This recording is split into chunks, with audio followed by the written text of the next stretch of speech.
Saquon Barkley did not scoff at the idea of perhaps maybe withholding his services and sitting out portions of the season to get what he wants. Now, I don't believe him, at least as we sit here on June 12th. I think he'll end up playing, but that, I guess, is some sort of a play that you could have if you're in that spot. But then it goes back to our old buddy Le'Veon Bell and how that kind of worked out.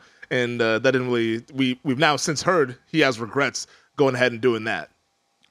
Yeah, I mean, I think to me, Saquon's too smart, and he already understands he has no leverage. I mean, every time – and here's his bigger issue, right? So if he holds out and he's not – and he comes in late and he gets hurt and he doesn't have a good season, that doesn't help him in the next year. Nope. So everything is kind of against him, you know, and if he's out of shape, well, he won't be because he works hard. But, you know, the thing is if he gets an injury, I think what we don't always equate to is the guys that spent – I mean, I think Deebo Samuel mentioned this the other day about how his contract really affected his conditioning, affected his performance last year, which he thought was horrible. I thought it was a really an honest answer that he gave because he didn't devote the energy and the focus he needed to, and it didn't result in a good year.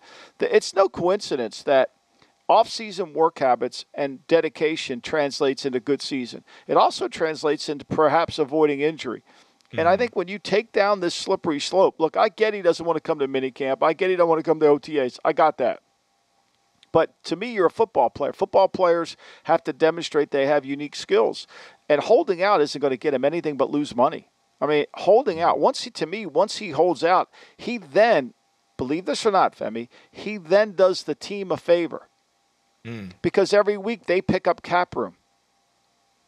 Oh, no, that's interesting because if you hold out for each one of those weeks, you're talking about in the regular season, correct? Not in like the training camp, right? In the regular season. So if he holds out, he gets $17 million spread out over 18 weeks. Okay, so he misses 4 games. So that's 4 game checks out of the $10 million that get put back into it, right? So it's not like an injury where if you get an injury, I don't get a refund on your money.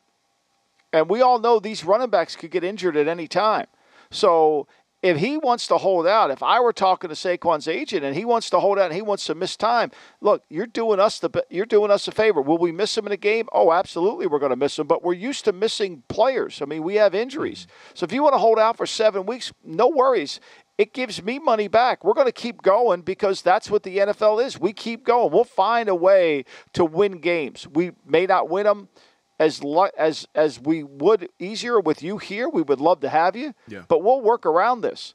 And not only will we work around it, we'll pick up cap room. Remember, teams seek player and cap number.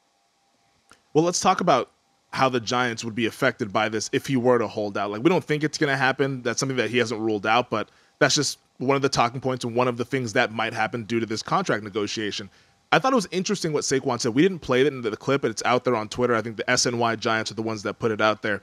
But he mentioned how people referenced the stat of the last 6 or 7 Super Bowl teams, the leading rushers had like 800 yards and were late-round draft picks and weren't these high-priced guys. But then his kind of counter to that was, well, 2 of those teams were the Kansas City Chiefs with Patrick Mahomes. Like, we don't have Patrick Mahomes on the New York Giants. He wasn't even throwing shade at Daniel Jones. He was just saying, hey, like he's not that caliber of quarterback. So, like, we can't do what the Chiefs did. Yeah, well, yeah, he got paid like it. That's a whole other deal. We don't need to get into that. Oh, but you know, Daniel Jones' contract's not going to affect anybody. And here he is saying it, right? Daniel Jones, here it is Barkley saying it in the most polite way he could say it, right? He was apologizing for it right after he said it. He was like, I'm not throwing shade at Daniel Jones, but, like, if we're being honest, like, we can't follow the Chiefs model because we don't have that caliber of quarterback.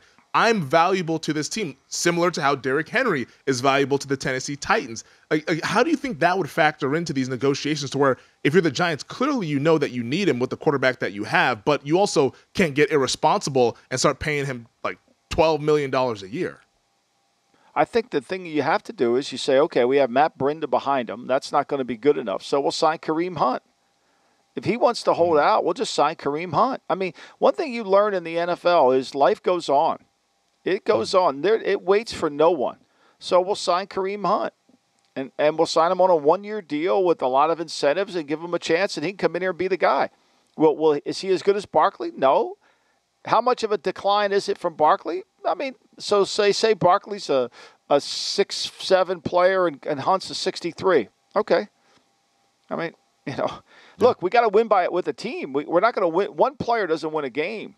Mm-hmm. One player doesn't win a game. And let's be honest. I mean, the Derrick Henry model is hard to duplicate. It's hard to duplicate. Yeah, no, definitely it's hard to do. I mean, I'm surprised that Henry's been able to keep chugging along the way he has with the amount of carries he's had. Most of the time, backs that carry over 300 carries, the next year they're not the same.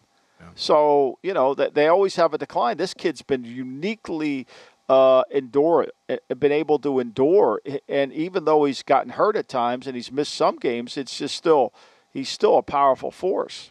But you have to devote your offense to that. I mean, what Barkley's saying is partly true, but they don't devote their offense to that. I mean, they don't throw the ball down the field. Daniel Jones averaged 6.9 a carry. But they don't come in 3 tight ends and say, okay, we're going to power you back here. They're trying to mix and match and do some different things. Kareem Hunt would fit in good. I mean, if you don't take that attitude, then all of a sudden you're going to cave. Yeah, that's the desperation attitude that we talked about. Like, hey, you don't want to be paying people when you're desperate because you're like, oh, my God, like, what will we do? There's always an alternative out there, especially with the position where we've seen guys have a lot of success. And I think the issue is that we come to a head that people will say, like, oh, running backs don't have value. Like, I think running backs have value. I think there's just a lot of really good ones. We have a lot of really good ones, and you can kind of sometimes pick up the slack here and there, and at that position, maybe rob Peter to pay Paul. Like, you can kind of do that with running back. You can't pay everybody. You're going to have to cheat somewhere. You're going to have to kind of cut a corner somewhere. The Falcons decided to not cut they wanted to pay more. They had 2 good running backs on their team, and then they had Cordell Patterson, who they're paying, and then they said, "Oh no, we're going to get one more." Double down. I mean, I think that's a little strange to me, but that's what they think. They think that's what's going to win football games. Yeah, maybe they'll run 3 tight ends set, get Kyle Pitts out there inline blocker. We know that'll work out pretty well. Right, that'll work out well.